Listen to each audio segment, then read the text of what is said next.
Saudara-saudara, atas nama Lintas Tokoh Banten menolak kehadiran PIK 2 dan PSN di negeri Banten, dan kami tidak mau dijajah. Hari ini membuktikan bahwa kami siap berhadapan dengan resiko apapun. Allahu Akbar. Allahu Akbar. Sampai titik darah penghabisan, kami tetap menolak. Terima kasih. Dimuliakan oleh Allah Subhanahu wa taala. Puji syukur kehadiran Allah kita aturkan, yang atas izinnya kita bisa berkumpul di tempat ini. Semoga izin kumpul dari Allah ini bisa kita gunakan untuk mengerjakan hal-hal yang perlu kita kerjakan, yang menjadi tanggung jawab kita di dunia saat ini. Bapak Ibu sekalian, tadi Ustadz Sobri Lubis, Ustadz Munarman sudah menjelaskan begitu banyak tentang masalah PIK dan segala macam secara umum. Sekarang saya mau bicara secara fokus ke PIK 2. Ya, walaupun tadi sudah disinggung. Begini Pak, PIK 2 ini jelas proyek ilegal yang dilakukan oleh pengusaha atau pengembang rakus serakah. Tadi Pak Munarman juga katakan, ini proyek ilegal, liar oleh orang rakus dan serakah. Dan dia ini bisa seperti ini karena didukung oleh banyak pengkhianat pejabat dan aparat kita sendiri. Saya berani katakan nih, pengkhianat itu ada di BPN, abdesi, polisi. Biar tahu jelas. Dan ini sudah disuarakan sejak 6 bulan yang lalu. Dan gerakan untuk menyelesaikan lambat sekali. Pada cuci maki orang-orang kayak saya gini, kayak teman-teman saya, sindiran udah banyak. Dari situ yang kita bisa simpulkan, manusia-manusia serakah rakus ini dan pejabat pengkhianat ini tidak bisa kita sindir dengan cara-cara yang disampaikan oleh Pak Munarman tadi. Diberitahu ini melanggar hukum, ini salah, nanti kau masuk neraka. Diperlukan tindakan nyata fisik oleh rakyat. Diperlukan kekuatan nyata oleh rakyat. Kenapa kita lakukan? Pemerintah yang kita pilih tidak bela kita. Perwakilan kita di DPR tidak bela kita. Oh, lupa tadi saya. Dan proyek tadi silahkan dilakukan. Tapi menindas rakyat kecil. Betul? Menindas rakyat kecil dengan sangat biadab dan sangat licik, sangat kejam. Kalau saya ceritakan bagaimana licik, biadab dan kejamnya panjang sekali ceritanya sih. Tapi saya yakin Bapak Ibu tahu sudah. Tapi kami aktivis ini bukan karena kita ini cari pekerjaan, kita juga punya pekerjaan. Tapi sebagai manusia beragama, kami tidak bisa melihat saudara kami di sebelah kami, depan mata kami dijolimi oleh orang. Itu semuanya.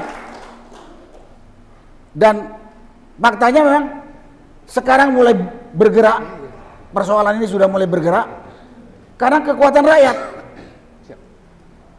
bukan karena pemahaman para pengusaha rakus tadi, bukan karena pemahaman para pejabat dan aparatur tadi, tidak.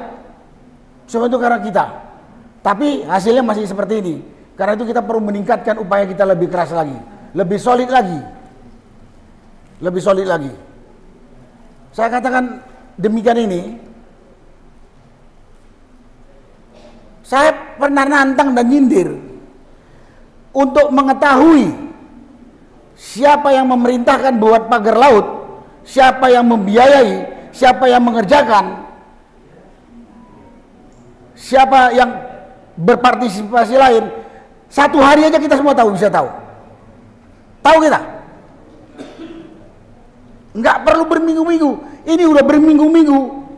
Ada menteri bilang belum tahu, Bahkan dulu di sini pejabat gubernur provinsi Banten ditanya ulama, nggak tahu saya masalah itu. Betul? Itu omong kosong semua. Itu semua omong kosong. Tapi itu semua akibat kuatnya duit pengembang. Itu akibat kuatnya duit pengembang rakus dari Agung Sedayu Group dengan bosnya yang namanya Aguan. Nah, sekarang kepada kita semua, bapak-bapak, terutama yang jadi korban, kita dosa kalau membiarkan itu berkembang. Karena akan apa? Kalau biarkan itu berkembang, sekarang dia akan membinasakan itu tadi, nelayan dan petani yang ada di tempat itu. Kemudian berikutnya kita juga tak bertanggung jawab terhadap anak cucu kita. Yang ketiga, kalau dibiarkan pagar laut dan pengurukan jadi negara dalam negara itu. Pola ini dilakukan oleh negara asing, terutama Cina, udah di mana-mana. Contoh Singapura. Waktu merdeka tahun 65, Melayunya itu ada 60 atau 70%. Sekarang tinggal 12%. Tibet itu negara berdiri sendiri, banyak masuk pekerja Cina, buntutnya Tibet jadi negara Cina.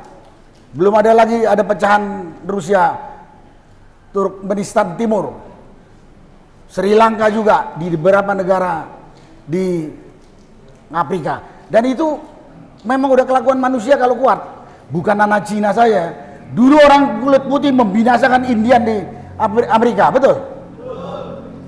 Karena kita penduduknya mungkin lemah, kulit putih menguasai Australia, aborigin disapu bersih. Nah, kita jangan sampai seperti itu. Karena itu tadi kita kumpul bukan mau ngomong ini. Saya sebetulnya mau ngomong masalah PIK 2 itu membutuhkan kekuatan rakyat, membutuhkan suara rakyat. Serentak sama-sama. Karena itu kita akan ada aksi unjuk rasa damai. Nanti mungkin secara teknis Pak Marwan akan jelaskan. Tapi di situ kami butuh rakyat kumpul sebanyak-banyaknya. Kemudian kita publikasikan, kita viralkan, biar dunia tahu. Biar dunia tahu rakyat Banten menolak yang namanya perampasan lahan di Tangerang Utara, termasuk sebagian Serang. Karena kalau kita ngomong sendiri aja, yang ngomong paling-paling Marwan Batubara, Sunarko, mungkin dibilang Pak Munarman, itu aja orangnya katanya. Karena kita kebanyakan takut. Kenapa kok kita harus takut? Tadi ngelihat dari sisi agama, Pak Ustadz maupun Pak Munarwan udah nyampaikan, mempertahankan, menjaga hak kita itu adalah kewajiban. Ada kewajiban. Saya cuman mau mengajak, kalau bapak-bapak sekarang hadir terbatas, ajak yang lain. Itu kewajiban kita. Yang kita hadapin ini, dia sudah terlalu lama bermain di sana. Udah 2 tahun. Pagar itu udah 2 tahun lebih, tapi lepas dari pengawasan kita. Baru 6 bulan ini Pak Said Didu membongkar kebusukan itu. Mudah-mudahan termasuk menteri-menterinya memberi dukungan sampai pengkhianat yang paling bawah, yaitu preman yang nggak tahu diri tadi. Ya, di tengah-tengah itu ada kepolisian, abdesi, BPN, udah nggak usah diceritakan lah hal seperti itu. Saya yakin bapak-bapak tahu kalau ini memang tindakan liar yang sangat jolim. Tadi dibilangkan sama Pak Munarman, yang namanya proyek strategis nasional itu ada apa? Ekotourism Park. Sekarang di PIK 2 sana udah dibangun hotel puluhan tingkat, rumah. Dia pagar yang dampaknya yang di kampung di Kampung Muara atau kampung apa itu, ditulis oleh Said Didu, ada 6 tahun rakyat yang 6 tahun tinggal di terowongan Gaza. Saya akan tanya, di mana ada orang yang tinggal Gaza? Iya tuh Pak, di pinggir pagar itu seperti terowongan Gaza, nggak bisa kemana-mana, hujan dikit banjir katanya. Itu ada 200 kepala keluarga yang mengalami dampak akibat kebiadaban tadi ini. Nah, itu membutuhkan bantuan kita. Nah, karena itu kita mau unjuk rasa damai hanya untuk menunjukkan aspirasi kepada pemerintah, semua aparat, hatinya kembali yang sudah jadi batu itu kembali hidup lagi terhadap penindasan yang dirasakan oleh rakyat. Apalagi dasar-dasar hukumnya tadi sudah disampaikan oleh Pak Munarman, kita cukup kuat, tinggal nyali kita. Dan isinya Banten ini saya tahu pendekar dan ulama. Pak, saya 10 tahun di Banten, Pak. Saya 10 tahun di Banten. 81, 88 saya di Banten, 98, 2000 saya di Banten. 98, 2000 saya komandan di taman sana. Saya bersihkan preman ada di Banten. Mohon maaf. Tentunya saya minta restu dari para tokoh agama yang di tempat itu. Kalau enggak berani saya. Betul Pak, itu preman. Nah, kali ini kita juga ngadepin preman berseragam sama preman bermobil mewah. Nggak usah takut. Nah, karena itu secara teknis apa yang akan kita lakukan nanti setelah ini akan dijelaskan secara rinci mungkin oleh Pak Marwan Batubara. Saya nyampaikan tadi. Saya tadi mungkin Pak Ustadz Sobri, Pak Ustadz Munarman agak luas. Saya khusus ke situ saja. Dan langsung saya katakan siapa teman dan siapa lawan di lapangan. Siapa teman? Karena kalau kita mau bertempur kita harus tahu siapa lawan kita dan berapa kekuatan kita. Baru kita maju. Ya kan? Nah, makanya saya to the point, saya sampaikan ini.